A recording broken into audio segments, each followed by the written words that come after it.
Jumpa dengan saya, surat Efesus, saudara. Efesus, kita lihat Alkitab kita masing-masing.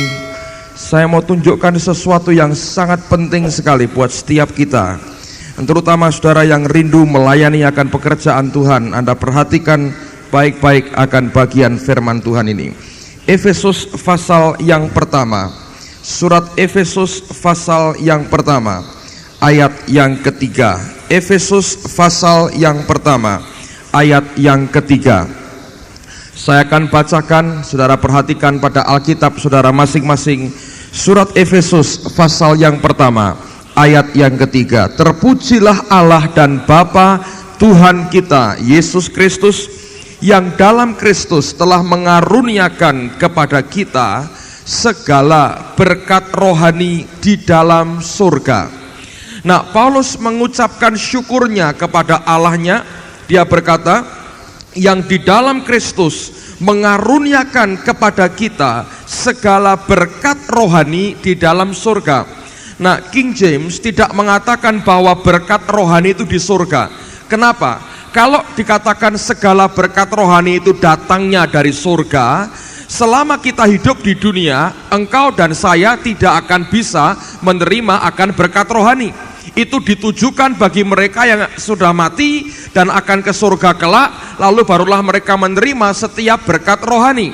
Tetapi terjemahan yang lebih tepat, yang lebih akurat berbunyi begini: every spiritual blessing, setiap berkat rohani, bukan di surga, tapi dikatakan in the heavenly places, di alam surgawi.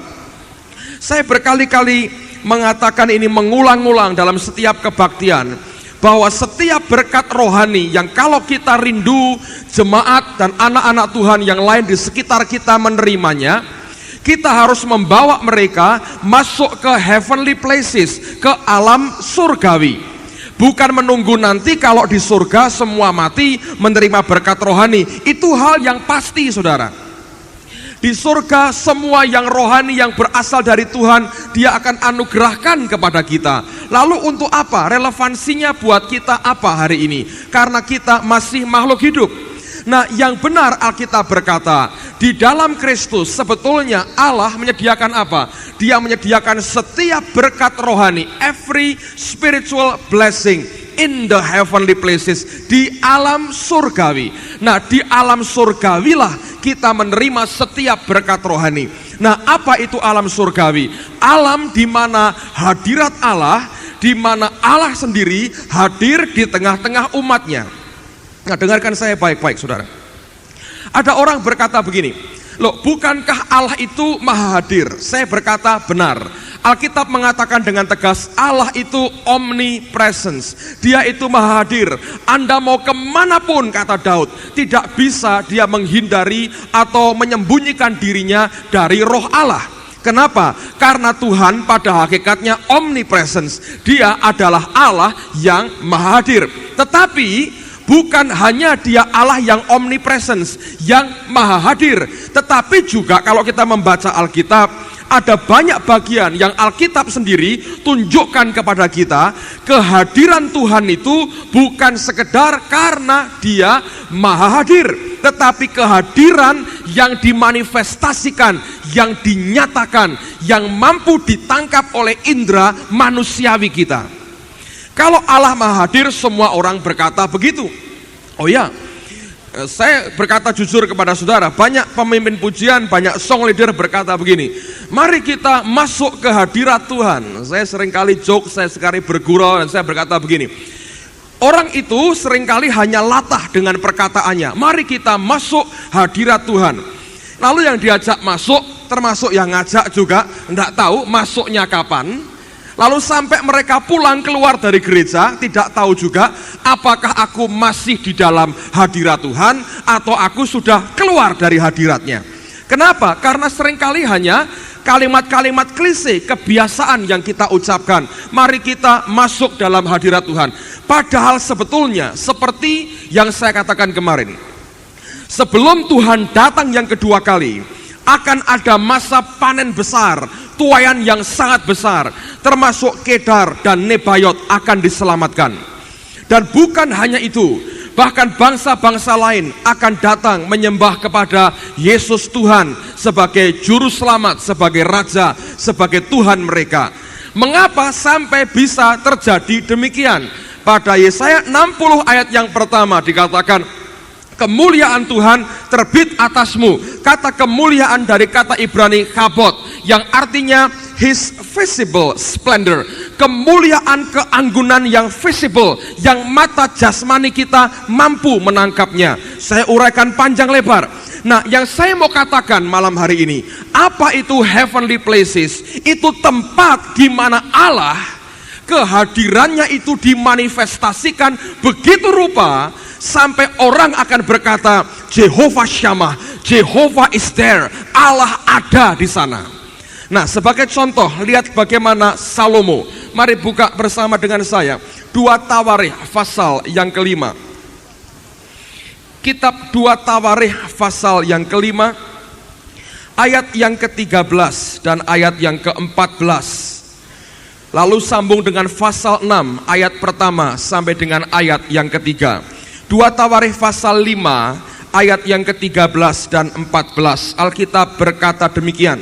Lalu para peniup nafiri dan para penyanyi itu serentak memperdengarkan paduan suaranya untuk menyanyikan puji-pujian dan syukur kepada Tuhan. Mereka menyaringkan suara dengan nafiri, ceracap, dan alat-alat musik sambil memuji Tuhan dengan ucapan, sebab Ia baik, bahwasanya untuk selama-lamanya kasih setianya. Dan kemudian dikatakan selanjutnya pada kalimat berikutnya,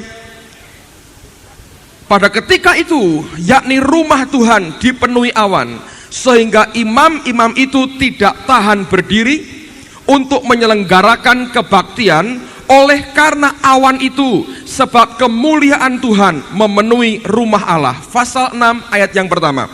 Pada waktu itu berkatalah Salomo, Tuhan telah memutuskan untuk diam dalam kekelaman.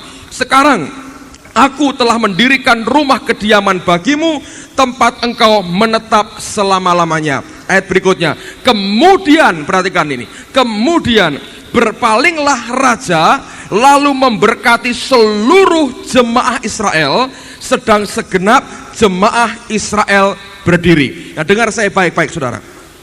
Salomo tidak langsung memberkati jemaat Tuhan. Kenapa? Yang ditunggu Salomo apa? Salomo menunggu akan manifestasi kehadiran Tuhan yang dia dambakan. Nah, ketika para imam menaikkan pujian kepada Allah, Alkitab berkata, maka rumah itu dipenuhi dengan awan dan para imam tidak tahan lagi untuk berdiri. Orang mengalami sampai tersungkur, slain in the spirit, slain in the presence of God, tersungkur, tergeletak di dalam hadirat Allah. Dan pada waktu Salomo mengerti hadiratnya di tengah-tengah mereka, sesuatu yang visible, yang nampak, yang dirasakan, yang orang tidak bisa memungkiri lagi dan berkata, Allah di situ.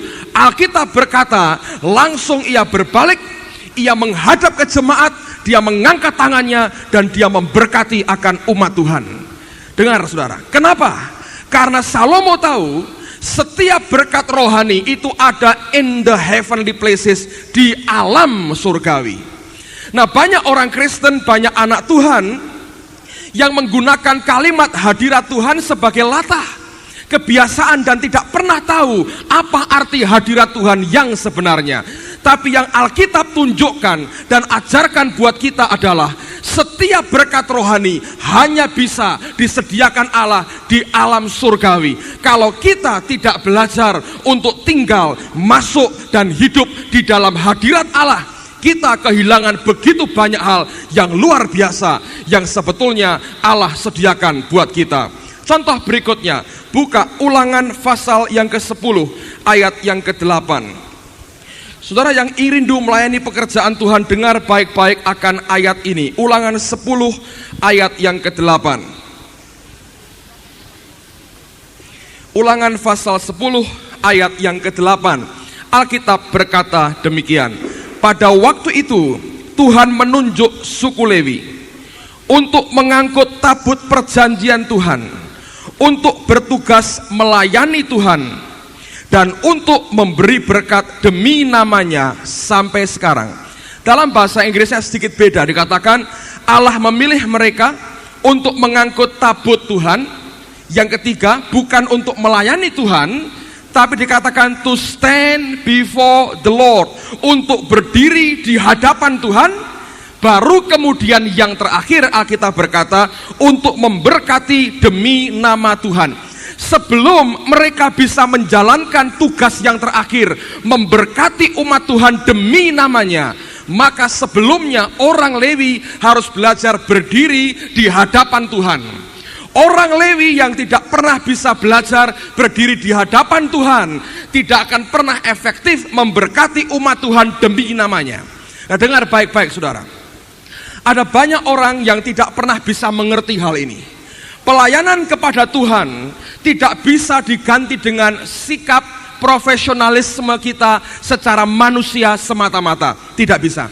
Anda boleh studi Alkitab, Anda boleh cari gelar, tapi saya katakan tidak pernah bisa menggantikan hadirat Allah di dalam hidupmu dengan apapun yang engkau baca dan engkau pelajari.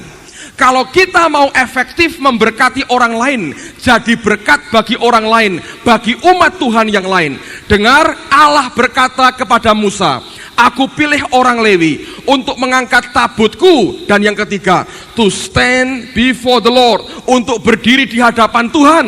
Baru kemudian memberkati demi nama Tuhan, memberkati akan orang-orang Israel. Setiap orang yang rindu dipakai oleh Tuhan, hal yang paling mutlak yang harus kita miliki adalah kita mesti belajar untuk berdiri di hadapan Tuhan sendiri. Bukan berdiri di hadapan orang lain, tapi belajar berdiri di hadapan Tuhan, dan hidupmu akan jadi berkat bagi orang lain. Begitu engkau tinggal dalam hadiratnya, hadirat Allah melingkupi kehidupan saudara, setiap berkat yang engkau ucapkan akan menembus sampai ke roh mereka dan memberikan akan perubahan hidup kepada orang-orang di sekitar kita. Anda boleh seorang pengkhotbah yang paling hebat, Anda boleh fasih lidah, Anda boleh brilian orangnya, tanpa hadirat Tuhan tidak akan ada perubahan hidup terjadi di sekitar kita. Saya berikan contoh yang berikutnya. Lihat dalam kitab Imamat pasal yang ke-9. Kita sudah baca semalam, saya mau ulang lagi buat saudara. Imamat pasal yang ke-9. Kitab Imamat pasal yang ke-9. Imamat 9 ayat yang ke-23. Nah, dengar baik-baik apa yang terjadi di sini. Imamat 9:23. Masuklah Musa dan Harun ke dalam kemah pertemuan. Setelah keluar, mereka memberkati bangsa itu. Lalu tampaklah kemuliaan Tuhan kepada segenap bangsa itu. Sebelum Musa dan Harun memberkati orang Israel, mereka masuk ke kemah pertemuan. Kenapa mereka masuk? Di situ mereka harus belajar to stand before the Lord, berdiri di hadapan Tuhan. Dan apa akibatnya atas orang-orang yang belajar berdiri di hadapan Tuhan? Alkitab berkata, Musa karena dia berbicara dengan Allahnya, sampai kulit wajahnya, kulit mukanya bercahaya. Dia tidak tahu, tapi semua orang mengerti ada sesuatu yang berubah dalam diri Musa. Tuhan berkata, sebelum engkau bisa memberkati orang lain, belajar stand before the Lord, belajar berdiri di hadapan Tuhan, maka hadirat Allah akan menyelubungi dan menyelimuti kehidupan saudara. Ketika engkau berbicara, pengurapan Allah, urapan Tuhan akan turun dengan kuat bersama dengan kehidupan kita. Saya belajar sesuatu saudara. Nah, dengar, banyak hal yang spiritual yang seringkali tidak pernah bisa orang dunia mengerti atau kita memahami dengan cara berpikir dunia. Saya berkata, saya belajar begini, Tuhan, sadar bahwa apa yang saya kelak akan bagikan tidak bisa berasal dari diri saya sendiri. Kalau itu dari kemanusiaan saya, tidak akan pernah ada perubahan hidup sedikit pun yang bisa terjadi. Kenapa? Perubahan hidup dan berkat rohani itu ada in the heavenly places. Saya buka rahasia hidup saya buka kepada saudara. Anda boleh katakan aneh ya biar, tapi saya mau ceritakan pengalaman saya. Setiap kali saya datang, kalau kebaktian sore jam 5, jam 4 saya sudah di kantor sebetulnya. Saya kunci dari dalam, saya berdoa. Dan saya tidak pernah terima tamu. Kenapa? Saya berdoa. Karena apa? Setiap kali kebaktian mau dimulai, jujur saya buka hati saya. Hati saya gentar sebetulnya, saudara. Kenapa saya gentar? Karena saya tahu persis, ini yang namanya Petrus Agung ini tidak ada apa-apanya sebetulnya. Tapi jujur, karena beberapa kali Allah bekerja melawat kita, jemaat itu mengharapkan sesuatu dari orang yang namanya Petrus Agung ini. Diharapkan memberi sesuatu. Dan itu saya tahu berbahaya buat saya. Kalau sampai saya terpancing dengan apa yang Anda harapkan, lalu saya switch, saya ambil alih hal itu sebagai kewajiban saya sudah menggantikan Roh Kudus dalam gereja ini dengan diri saya sendiri. Dan saya tahu itu bahayanya. Pada waktu saya menggantikan Roh Kudus dengan diri saya, maka kebaktian kita tidak akan pernah terjadi apa-apa. Itu pertama. Jadi isinya apa? Isinya saya belajar berdoa, mematikan kedagingan saya. Saya berkata, Tuhan, aku tahu aku ini tidak ada apa-apanya. Mereka boleh berharap, tapi pengharapan yang paling utama dan satu-satunya hanya kepada Tuhan. Faktor kedua, saudara, Alkitab berkata, belajar stand before the Lord, baru engkau bisa memberkati umatmu. Saya tidak mungkin pakai waktu persiapan sejam sebelumnya dengan ngobrol, kongko-kongko, ketawa-ketawa. Saya berdiri di hadapan orang, cekakaan dan cekikian, gitu-gitu. Sudah nggak bisa. Nggak mungkin lagi kalau saya tidak stand before the Lord. Saya tahu tidak mungkin memberkati umat Tuhan. Berat, konsekuensinya berat sekali. Dan secara manusia jujur saya bilang tegang. Saya tahu harapan begitu besar, ada orang-orang yang rindu dijamah Tuhan, ingin hidup dirubah, bawa teman-teman untuk dirubah hidupnya. Mereka expect sesuatu, malam ini Allah melawat. Dan saya tahu saya sebagai pralonnya, di samping teman-teman yang lain jadi pralon-pralon untuk Allah menyalurkan berkatnya. Saudara ngerti tanggung jawab yang begitu besar. Yang ketiga, ini yang saya baru terakhir saya mengerti betul dan akhirnya membuat saya belajar sesuatu. Apa itu? Itu yang namanya distraction, gangguan, saudara. Saya ini dari muda, dari kecil dididik untuk berpikir banyak. Saya nggak bisa berpikir, meletakkan pikiran saya ini tenang, nggak bisa. Sekarang saya sudah banyak bisa. Apa bahayanya? Kalau saya datang awal, ini kan banyak orang sliver, banyak sekali. Ini saya nih, mikir apa. Nah begitu ini kemana-mana, saudara. Saya nggak lagi stand before the Lord, nggak bisa lagi. Ini sudah kemana-mana ini. Anda bisa berharap apa dari semua itu? Padahal kita tahu setiap minggu terjadi pekerjaan Roh Kudus itu tidak pernah diduga. Kadang menjelang terakhir sebelum persembahan ditutup, dia kerja. Kadang sebelum firman dia melakukan sesuatu. Kadang setelah firman, saya nggak pernah bisa duga kapan dia mau melayani, menjamah akan umatnya. Kalau saya tidak siap, saya akan kehilangan sesuatu. Dan kalau saya kehilangan, siapa yang rugi? Jemaat yang rugi. Saya rugi.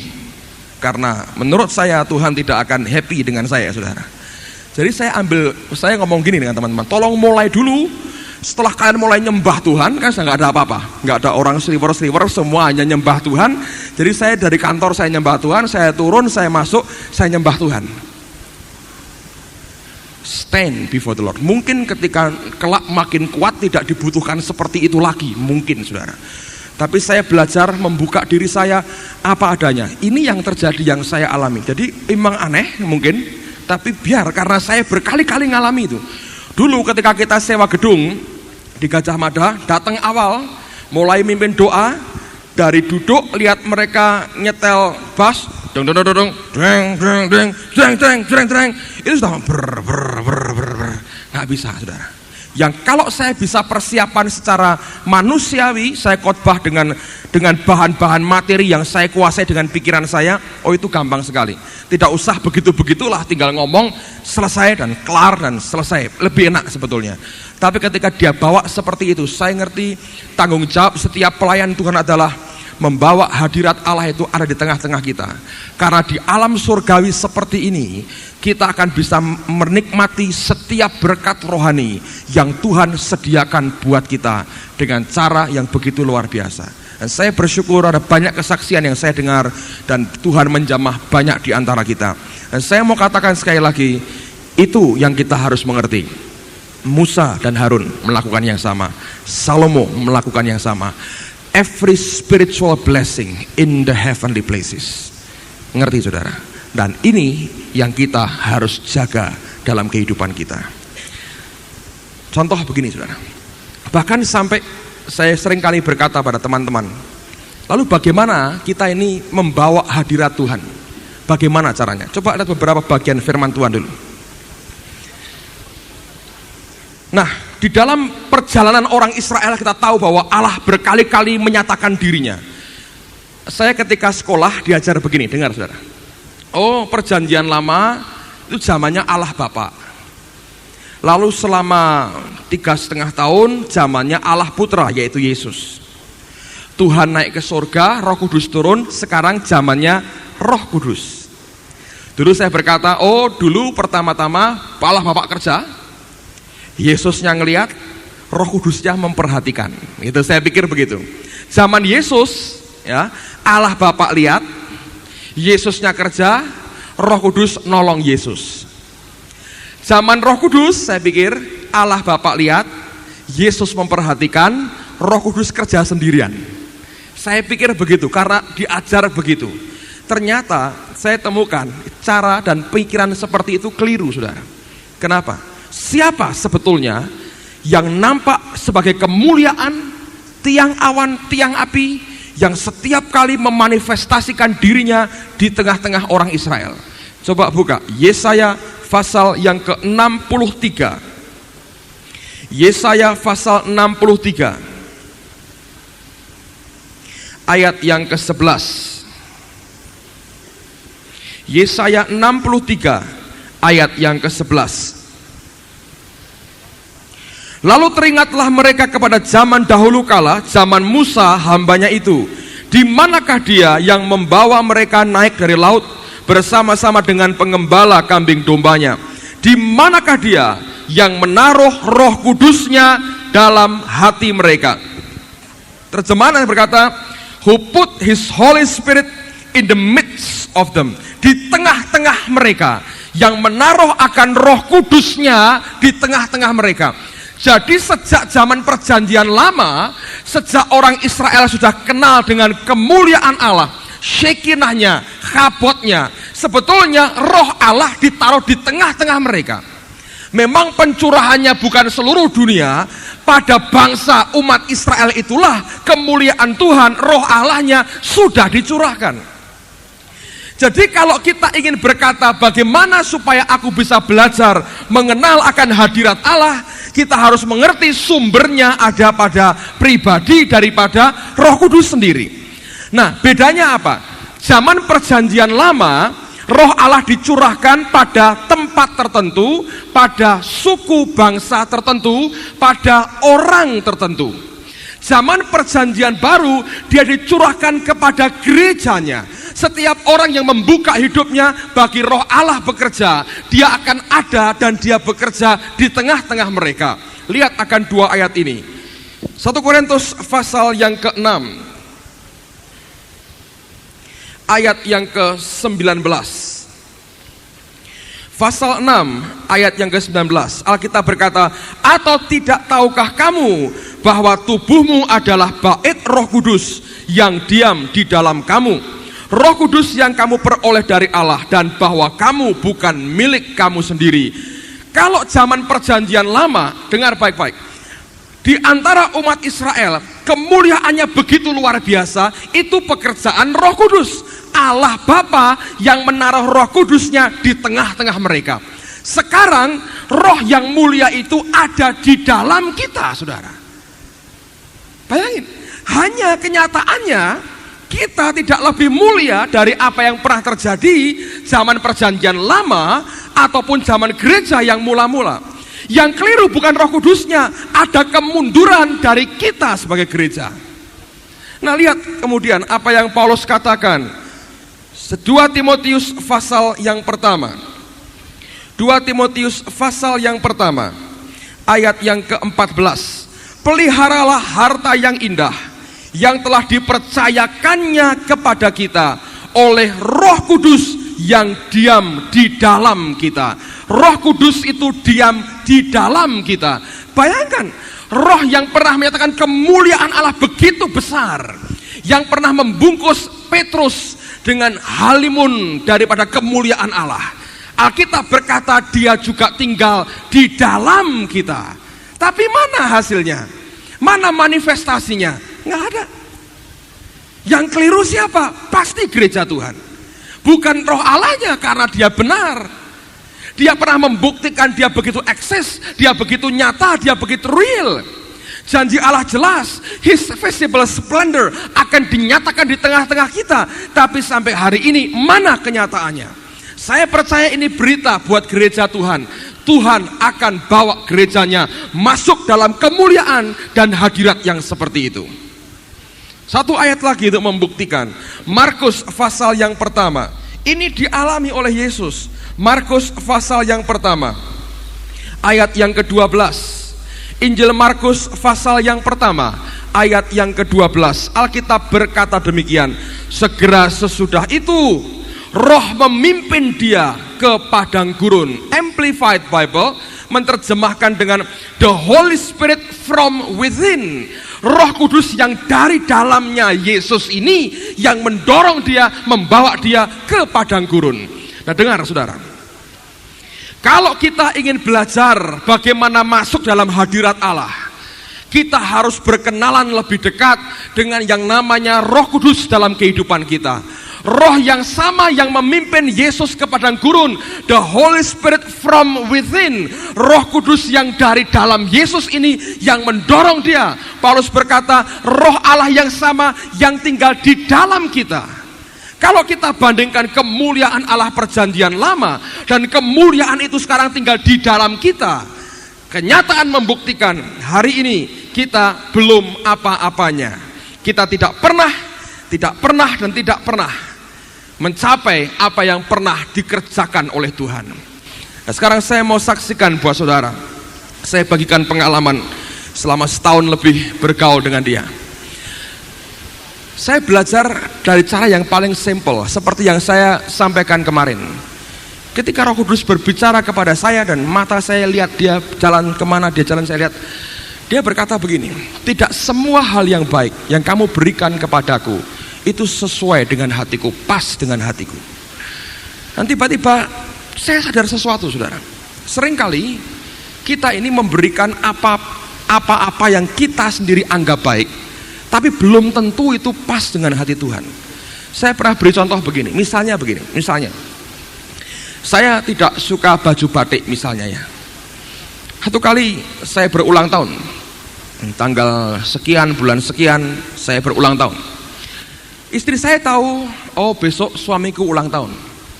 Kalau dia mengasihi saya, dia bukan hanya mencarikan apa yang baik menurut dia, tapi dia akan cari apa yang baik yang menurut saya juga itu baik. Misalnya, saya ini nggak suka baju batik. Sehari sebelum saya ulang tahun, dia pergi ke toko dan dia lihat baju batik yang bagus dan mahal sekali. Dan dia tahu saya nggak suka baju batik. Tetapi dia berkata, mestinya baik kalau dia pakai baju batik ini. Dia beli, puluhan ribu dia bayar. Dia beli baju batik untuk saya. Pada hari ulang tahun saya, dia bawa baju batik itu kepada saya.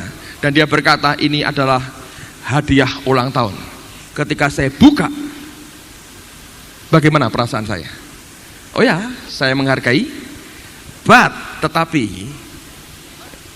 ada tetapinya, saudara. Kira-kira berapa kali saya pakai? Sekali, ya pas ulang tahun itu saya pakai. Saya bilang, bagus, untuk nyenangkan dia aja. Terus setelah itu pakai lagi nggak?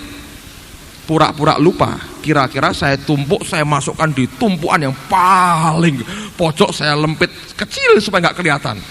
Mana batiknya? Iya ya, mana ya? Pura-pura nggak tahu, kira-kira mungkin begitu, supaya nggak disuruh pakai batik yang mahal yang dia belikan. Kenapa? Apakah dosa membelikan suaminya baju batik? Tidak.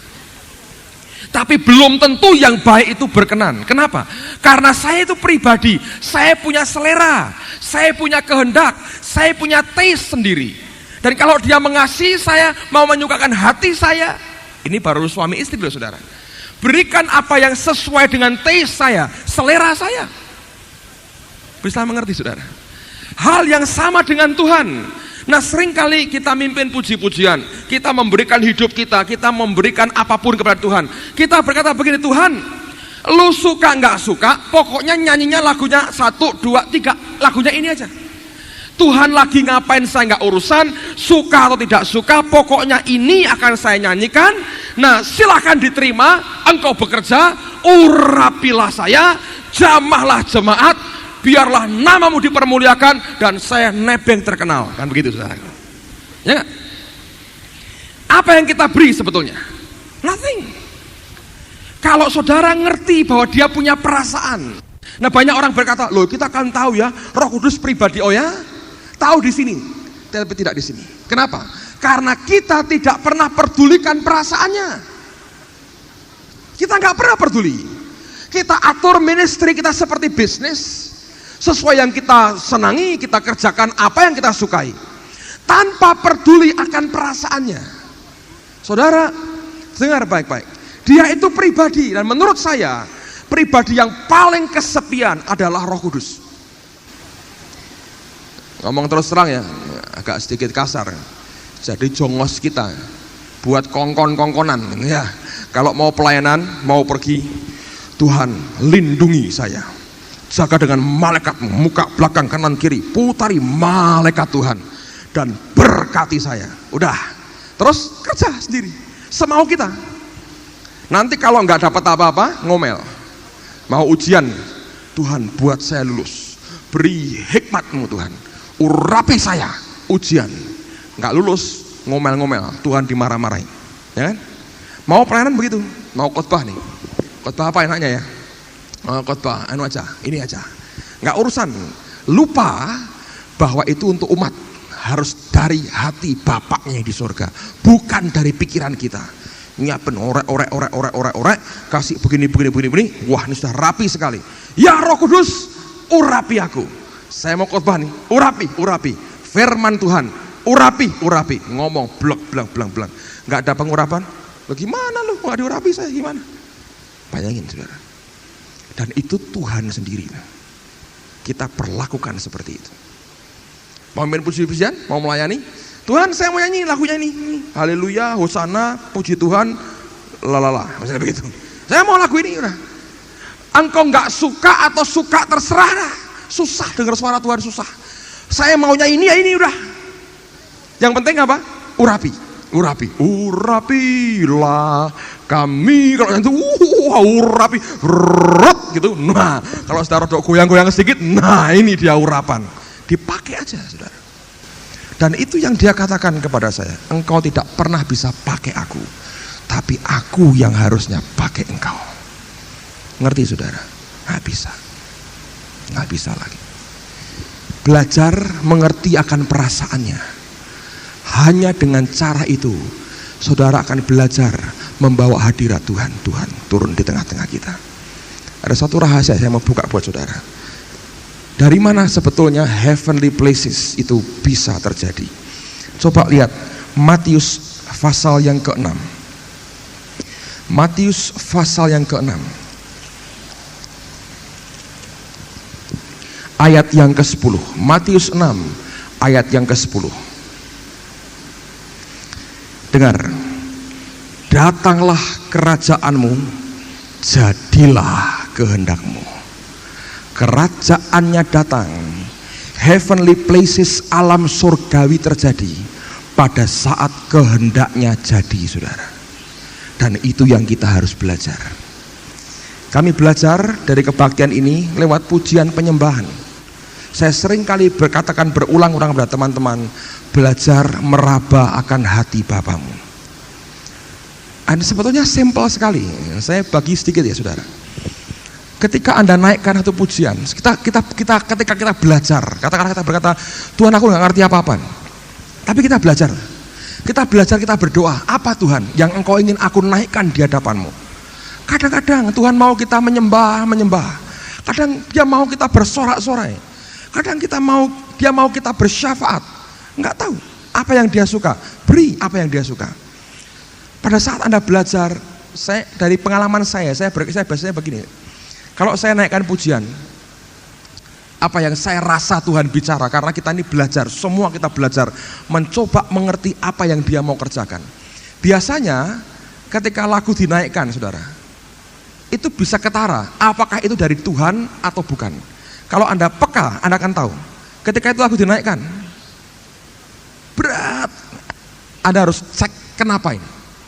Jangan terus nekat dihantam terus, saudara, nggak ada gunanya.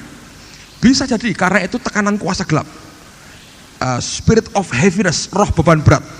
Jemaat gak bisa memuji Tuhan. Tapi mungkin bukan itu yang dia minta. Kalau dicoba beberapa kali gak jalan, cepat sembahyang. Apa Tuhan? Rubah. Nanti kau akan bisa merasakan naik. Sampai pada titik tertentu dia akan turun melawatmu. Dan pada waktu itu sesuatu pasti terjadi, saudara. Saya tahu jemaat di sini sudah mulai bisa merasakan kapan saat titik di mana dia melawat dan dia mencurahkan sesuatu di tengah-tengah kita. Kerasa sekali. Itu merubah, atmosfer kita berubah, langsung berubah. Dan orang yang mulai sensitif, dia akan tahu ada sesuatu yang sebetulnya sedang terjadi. Nah, besok saya akan sampaikan bagaimana Anda bisa tangkap itu ketika rohnya dicurahkan di tengah-tengah kita pada saat tertentu. Kalau kita belajar prinsip firman Tuhan, kau akan ngerti bagaimana get sesuatu. Karena itu penting sekali dalam kehidupan kita. Nah, itu yang harus dipelajari.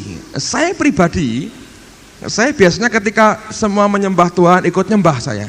Tapi roh saya belajar kontak dengan dia. Apa yang sebetulnya dia mau. Ada beberapa kesaksian yang menarik sekali yang saya lihat. Ada beberapa orang yang secara tepat sekali Tuhan jamah. Kadang-kadang saya nggak tahu, saya nggak kenal banyak saudara. Ketika saya nyembah Tuhan, ini mata saya bisa dibawa ke orang-orang tertentu dan dia berkata, itu kamu undang, yang itu kamu doakan, yang itu kamu doakan. Beberapa mungkin ada pesan Tuhan, beberapa mungkin tidak ada apa-apa. Tapi saya melihat seringkali itu terjadi dan memberkati akan orang yang bersangkutan. Ada orang-orang yang pas desperate sekali, berat sekali, tiba-tiba kalah jamah. Dan Tuhan lepaskan hidupnya. Itu luar biasa. Bagaimana itu? Belajar. Ketika saya mentaati dia, saya mendatangkan sebetulnya kerajaan Allah di tengah-tengah kita. Pada waktu itu orang dibawa masuk in the heavenly places. Ngerti saudara? Tapi kalau Anda sudah pakai patokan, Anda sudah memblokir dia, tidak mungkin terjadi apapun dalam kehidupan kita. Dalam gereja, ini pertanyaan yang bagus. Kenapa seringkali gereja buat, ayo kita hari ini kita buat KKR. Karena biasanya tiap minggu nggak pernah KKR. Ya, kebaktian kebangunan rohani, biasanya kebaktian tidur rohani, KTR, saudaraku. Tiap minggu KTR perlu KKR, saudara. Ya, kalau tiap minggu kebaktian tidur rohani, nah aku setahun 2 kali perlu KKR. Kebaktian kebangunan rohani biar bangun. Setelah bangun, KTR lagi, tidur lagi, saudara. Nah itu yang terjadi. Nah kalau itu terjadi, repot. Setiap minggu kita blokir Roh Kudus. Nanti pada saat tertentu, ya karena KKR, kita boleh tepuk tangan. Saya pernah dengan Pak Tanto diundang ke satu kota di Jawa Tengah. Diundang ke sana, suruh khotbah. Diberitahu oleh pendetanya begini, Pak, karena ini KKR, Bapak boleh khotbah 20 menit. Lah biasanya 15 menit saja. Karena ini KKR, Bapak boleh ekstra 5 menit. Saya pikir beneran ini orang. Tak baca 20-30 ayat. Sekali baca pelan-pelan, komentar sedikit, amin, selesai. Malah enak kerjaan saya. Bayangin, biasanya Pak 15 menit. Loh kenapa? Karena kebaktian kami sejam harus selesai. Kita kan tertib Pak. Roh Kudus tertib. Jadi harus tertib. Saya pikir gini, loh yang buat tata tertibnya siapa? Oh saya. Jadi tuannya itu kamu atau Roh Kudus? Ya Roh Kudus. Tapi menurut kamu, iya. Podo wae saya bilang. Gak bisa. nggak fair. Kita yang buat aturan, Roh Kudus lu mesti ikut aturan gua. Dan itu yang tidak pernah bisa. Dari hati saya berkata begitu. Saudara, kalau tiap kali kebaktian kita memberikan kebebasan kepada rohnya bekerja di tengah-tengah kita, tidak pernah ada KTR lagi, saudaraku. Tiap kali mesti ada KKR. Kenapa? Bangun rohnya. Kenapa? Karena Tuhan di tengah-tengah kita. Bagaimana kita bisa tidur? Ya ada atau dua yang keterlaluan itu biasa, masih begini-begini masih bisa. Tapi saya berkata spiritually, secara rohani mestinya kita ini bangun. Dan saya belajar, itu cara yang paling baik untuk menyukakan hati dia. Dan ternyata bukan cuma untuk kebaktian, saudara. Karena kemudian hidup kita sehari-hari, kita harus berurusan dan berhadapan dengan dia. Dan dia minta sacrifice yang sama, mentaati dia, apapun resikonya. Dan itu yang saya katakan kemarin, mahal harganya. Catherine kemarin berkata apa? Mahal harganya. Dia sudah mati, dan dia belajar untuk mati. Benin berkata, Allah tidak mempercayai orang yang hidup, Allah mempercayai orang yang sudah mati. Dari mana? Dari ambisi dan kedagingan kita. Kalau kita bisa tangkap dengan roh kita, saya percaya sesuatu yang beda akan melanda kehidupan kita. Kalau Anda belajar bergaul dengan Roh Kudus, to stand before the Lord, engkau bisa memberkati akan umat Tuhan. Cuman satu syaratnya, belajar untuk mentaati dia dengan segala hal yang Allah akan kerjakan di tengah-tengah kita. Saya mau teruskan sampai habis, baru kita lihat video sama-sama, saudara. Hanya beberapa ayat lagi. Nah sekarang bagaimana? Lihat sama-sama. 1 Korintus pasal yang kedua, ayat yang ke-9 sampai dengan ayat yang ke-16. 1 Korintus pasal 2 ayat 9 sampai 16. Tetapi seperti ada tertulis, apa yang tidak pernah dilihat oleh mata dan tidak pernah didengar oleh telinga dan yang tidak pernah timbul dalam hati manusia, semua yang disediakan Allah untuk mereka yang mengasihi Dia. Karena kepada kita Allah telah menyatakan oleh Roh, sebab Roh menyelidiki segala sesuatu, bahkan hal-hal yang tersembunyi dalam diri Allah. Siapakah gerangan di antara manusia yang tahu apa yang terdapat di dalam diri manusia selain roh manusia sendiri yang ada di dalam dia? Demikian pula lah tidak ada orang yang tahu apa yang terdapat di dalam diri Allah selain roh Allah. Kita tidak menerima roh dunia, tetapi roh yang berasal dari Allah, supaya kita tahu apa yang dikaruniakan Allah kepada kita. Dan karena kami menafsirkan hal-hal rohani kepada mereka yang mempunyai roh, kami berkata-kata tentang karunia-karunia Allah dengan perkataan yang bukan diajarkan kepada kami oleh hikmat manusia, tetapi oleh roh. Tetapi manusia duniawi tidak menerima apa yang berasal dari roh Allah, karena hal itu baginya adalah suatu kebodohan, dan ia tidak dapat memahaminya. Sebab hal itu hanya dapat dinilai secara rohani. Tetapi manusia rohani menilai segala sesuatu, tetapi ia sendiri tidak dinilai oleh orang lain. Sebab siapakah yang mengetahui pikiran Tuhan sehingga ia dapat menasihati dia? Tetapi kami memiliki pikiran Kristus. Alkitab berkata, hanya roh Allah yang tahu apa yang ada di dalam hati Bapa di surga. Kalau kita belajar bergaul dengan dia, kita akan tahu apa yang Bapa inginkan dan Bapa kehendaki. Ketika kita mengerjakan apa yang dia inginkan, itu akan membuat kerajaannya datang di tengah-tengah kita. Saudara, saya beberapa kali buat kesalahan. Yang paling fatal itu bulan lalu atau 2 bulan lalu. Pak Subianto ini datang ke tempat saya hari Sabtu pagi. Lalu dia dapat pesan Tuhan dan dia berkata begini, besok Pak Agung akan Tuhan bawa sampai ngerti orang ini sakitnya apa. Lalu saya berkata, oh ya, saya berdoa. Tapi itu tidak gampang rupanya. Dan betul, hari Minggu pagi waktu saya pimpin kebaktian, jelas di telinga saya ini, diabetes.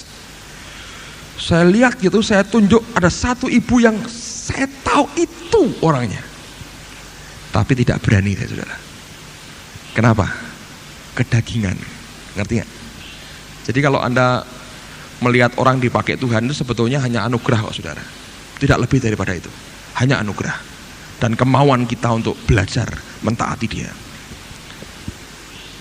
Saya nggak berani. Lalu apa yang saya buat?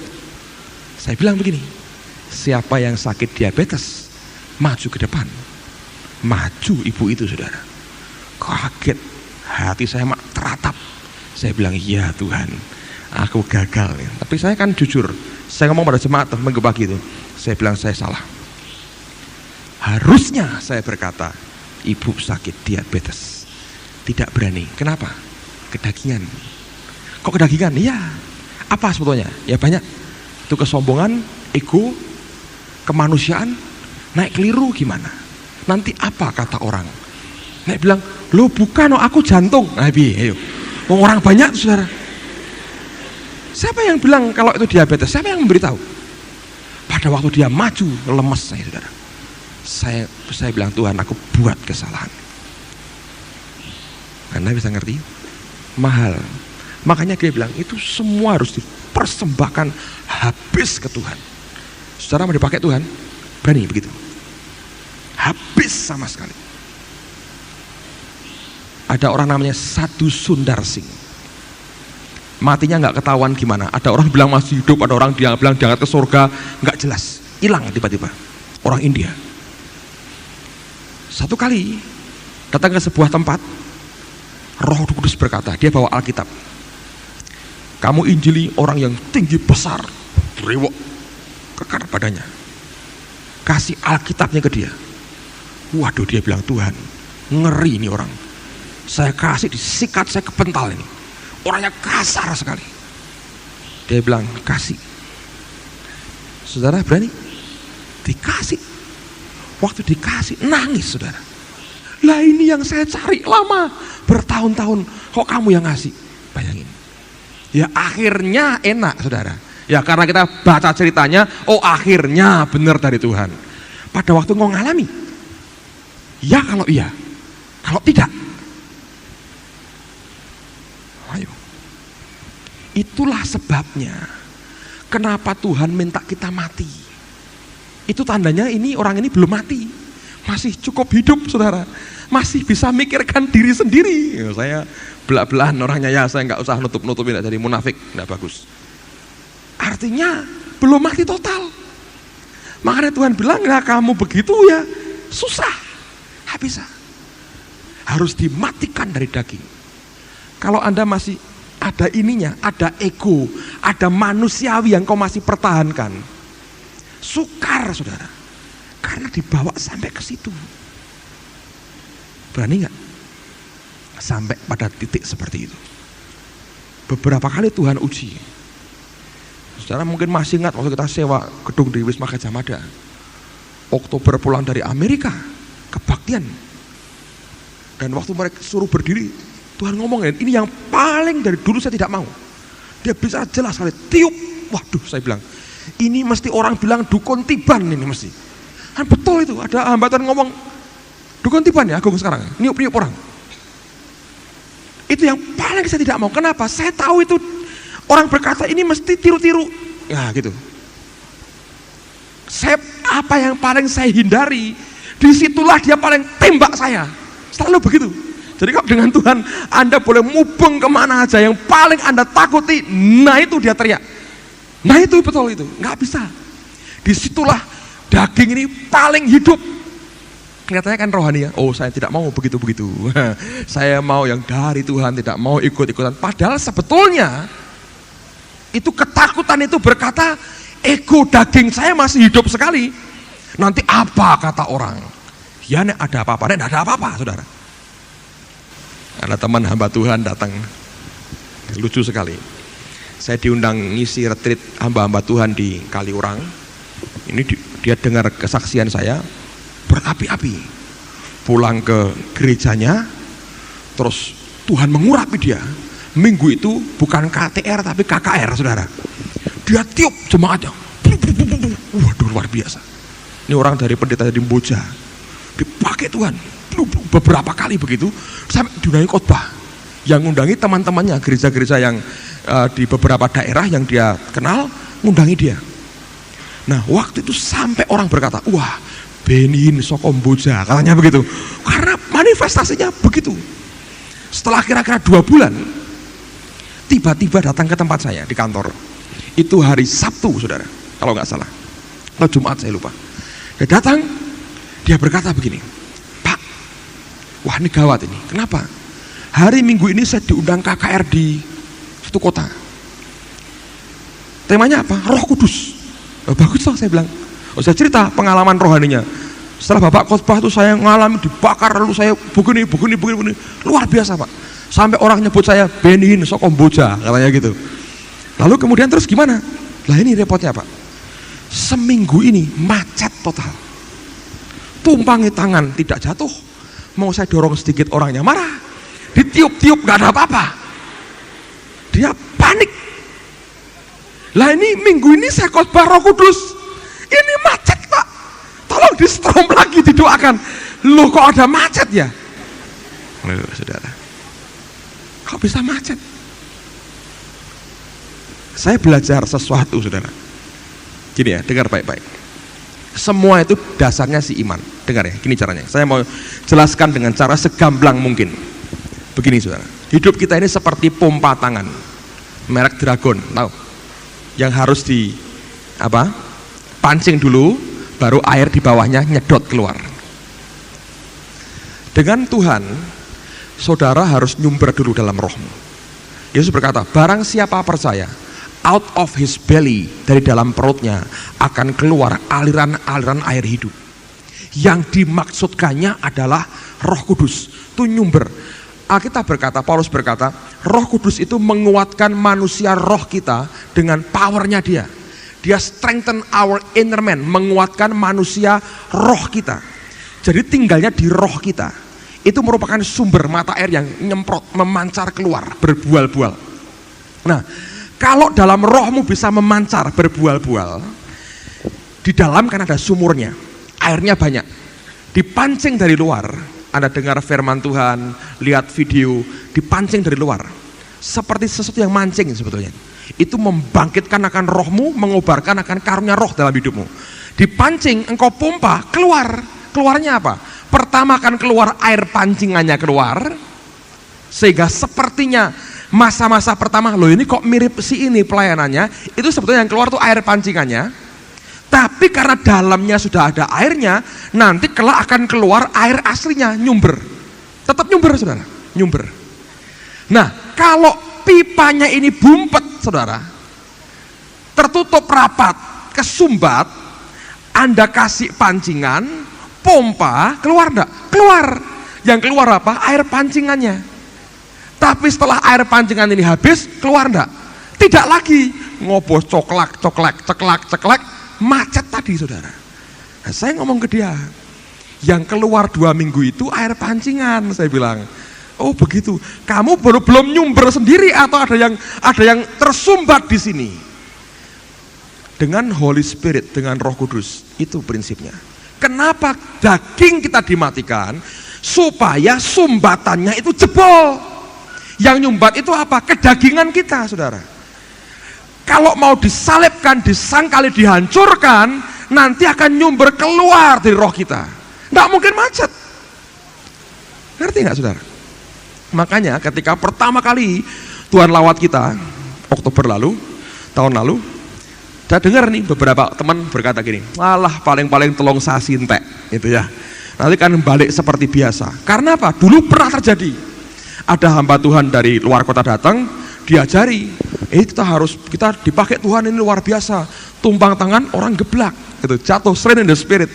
Nah, saya tertarik kan, dengar begitu, wah. Lalu dia, siapa mau didoakan? Maju ke depan itu orang-orang. Nah ini teman hamba Tuhan ini mulai doakan, saudara. Ketika dia numpangi tangan, nggak terjadi apa-apa. Lalu saya bilang, saya pengen coba gitu. Terus saya bilang, Pak, boleh saya bantu? Oh ya silahkan, gitu. Saya tumpangi tangan, pluk, jatuh, pluk. Sampai heran, kok aku nggak bisa, saya ngajari malah nggak bisa. Ini orang belum apa-apa kok malah bisa. Terus saya pikir, wah sakti ya saya. Tak lihat tangan saya ini, wah sakti. Siapa berani? Ya kan? Ini tangan ini luar biasa, ngeblak. Muhammad Ali aja perlu sekian ronde, saya nggak perlu. Wah, sakti. Tak, saya pikir punya saya, saudara. Saya pikir begitu gagah. Lupa itu barang pancingan. Agak banyak pancingannya, tahan 3 minggu. Tiap minggu, iya, sakti. Minggu keempat, nggak ada apa-apa. Dorong sedikit, ngamuk orangnya. Laporkan, Pak, anak-anak Semarang numpangi tangan, dorong. Ya saya bilang ya sedikit ya, nggak jatuh ya, saya dorong sedikit gitu. Tapi itu artinya macet di dalamnya, saudara. Kenapa? Nggak nyumber di dalam. Terakhir waktu saya tahu itu, saya bilang tidak boleh terulang lagi. Dan saudara sekalian, itu berakibat seperti itu. Nah, roh Allah di dalam kita mengerti apa yang dalam hati Bapamu di surga. Dan itu yang membuat akhirnya kita bisa mengikuti akan apa yang Tuhan sebetulnya inginkan dalam kehidupan kita. Ngerti saudara? Yang terakhir, sebelum kita lihat video sama-sama. Roma pasal yang ke-8. Roma 8 ayat 26 sampai dengan ayat yang ke-28. Roma 8, 26. Demikian juga roh membantu kita dalam kelemahan kita, sebab kita tidak tahu bagaimana sebenarnya harus berdoa, tetapi roh sendiri berdoa untuk kita kepada Allah dengan keluhan-keluhan yang tidak terucapkan.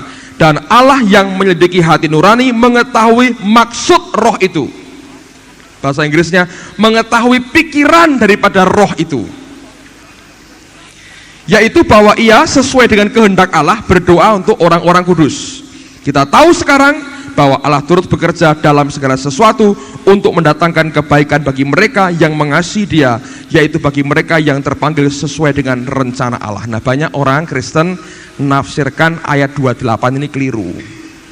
Kalau kita ngalami semuanya, kita bilang, oh ya Allah bekerja bersama-sama. Kamu kecelakaan mati, oh ya Allah bekerja bersama-sama membunuh kamu gitu. Jadi semua digitukan, Allah kerja sama-sama. Sebetulnya bukan. Konteksnya adalah roh Allah meraba hati Bapa, kemudian membocorkan rahasia hati Bapa itu kepada kita, kita mengerjakan atau mendoakan, lalu terjadi, saudara. Dan itu artinya Allah bekerja sama dalam segala sesuatu, mendatangkan kebaikan buat kita. Dia yang mengerti, yang bisa meraba hati Bapa di surga. Kalau saudara belajar seperti itu, hasilnya luar biasa, saudara. Amin.